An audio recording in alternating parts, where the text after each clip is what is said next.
Perfect. All right, welcome. So we are here recording today from this fabulous location in Oslo. We were supposed to be outside, but the weather gods didn't really care for that, so we took it inside, being digital and adaptable as we are. I'm An-Magritt, head of digital product portfolio management in Maritime Advisory, DNV. And today I'm so fortunate to have these two gentlemen with me. So Carl, introduce yourself, please. My name is Carl. I am the founder of Seafarer Social Consultants. We are a communications consultancy that specializes in seafarer communications. Great. And Diderich, please. Diderich Buch, director with DNV Maritime Software, based out of Oslo. All right, so I'm just wondering, so you have different backgrounds, different stories. Why are you here today talking about digitalization in maritime and how that affects the seafarer in all of the transition going on? So, Carl, what's kind of your focus? What's your agenda? Well, I think it's a really exciting time. There's lots of new innovations that are coming. Right now, the big thing that seafarers are talking about a lot is connectivity. Whether or not there should be a human right on board, we're seeing cheaper and faster connectivity roll out across vessels, with the likes of new products from Starlink and Inmarsat and so on and so forth. So I think that finally what we're seeing is seafarers have never been so connected to the rest of the world. And what this has actually meant is for the first time ever, we're able to see a glimpse of what it's like to actually be on board. During COVID, what happened, there was many vessels that were stuck at sea and the seafarers were stuck at sea. And a lot of them picked up their phones and started recording videos and blogging what was going on, and it created some interest and some noise. And since then we've capitalized on that because we see many advantages that can come from showing the reality of what it's like to be at sea. It helps with recruitment, it helps with retention, and I think that connectivity is a very exciting new piece of digitalization that's rolling out for seafarers. Great. How does that fit into what you're doing? Amazing, I think, what you're describing. If you think about software and technology in the maritime space, a lot of it has been built either because of drive of cost efficiencies, but to a huge degree out of regulations.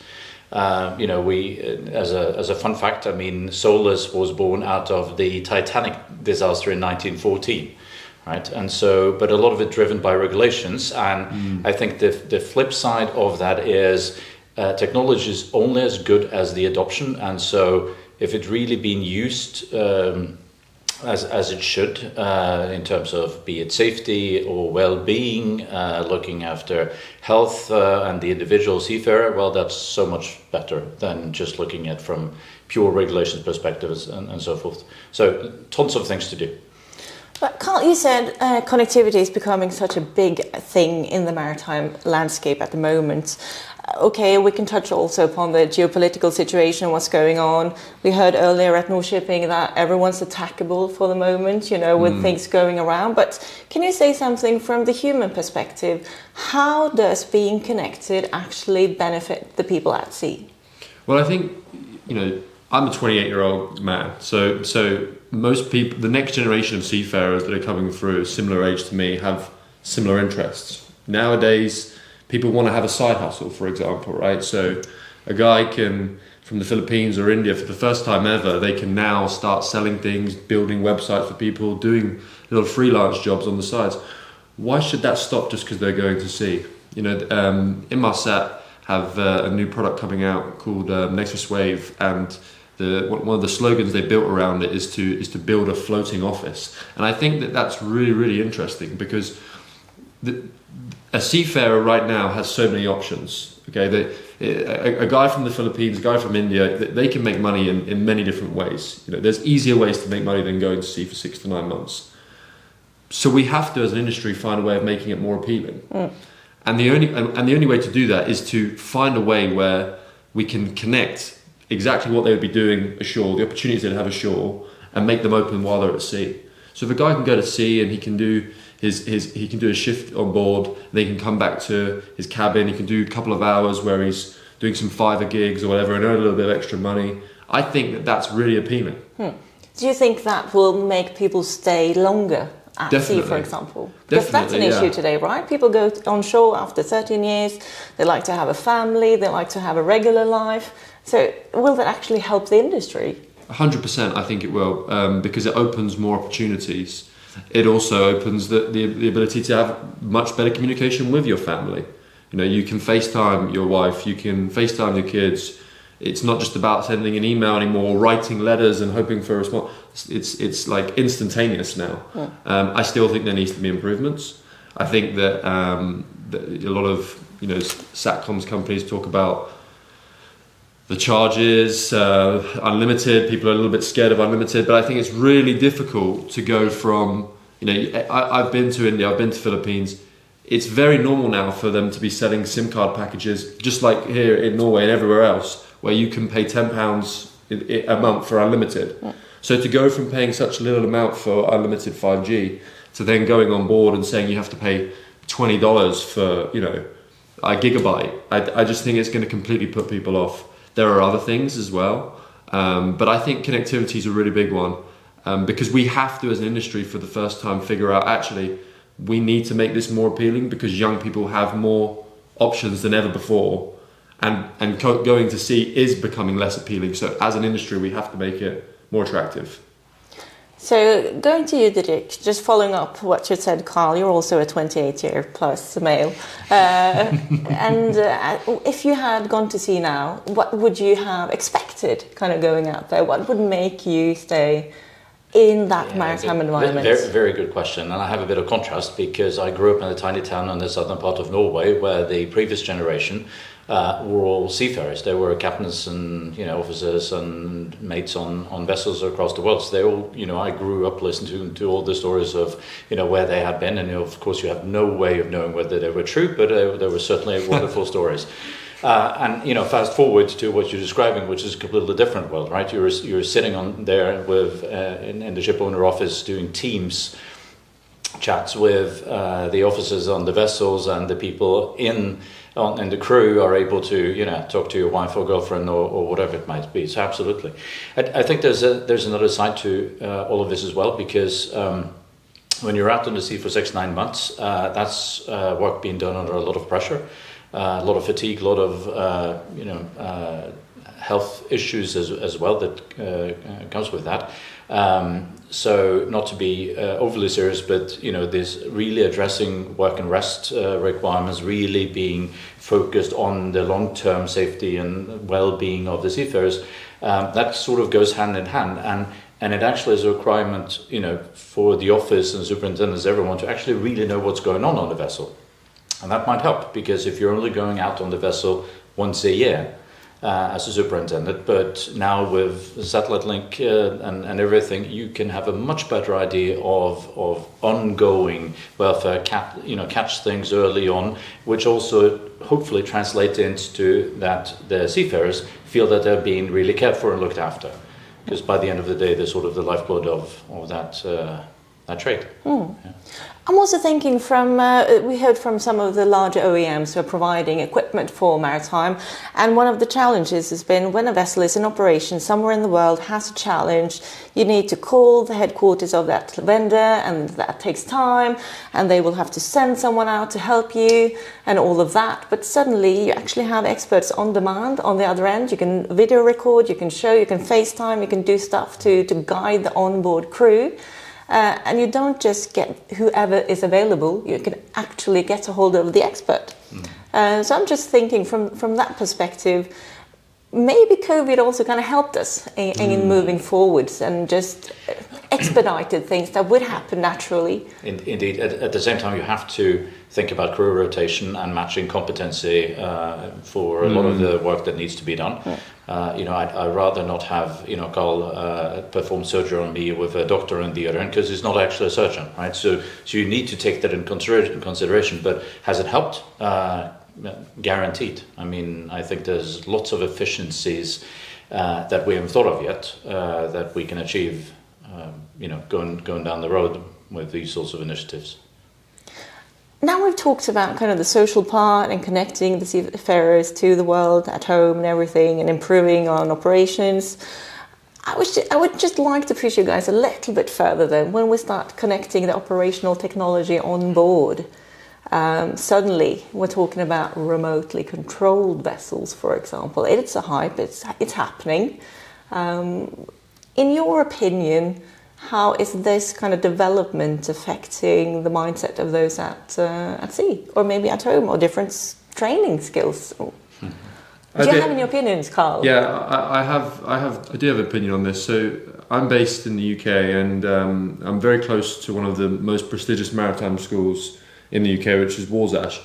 And there's a young lady who recently just graduated, got her first contract on board a vessel, and she was explaining to me that this vessel she's on is there's lots of autonomous elements to it.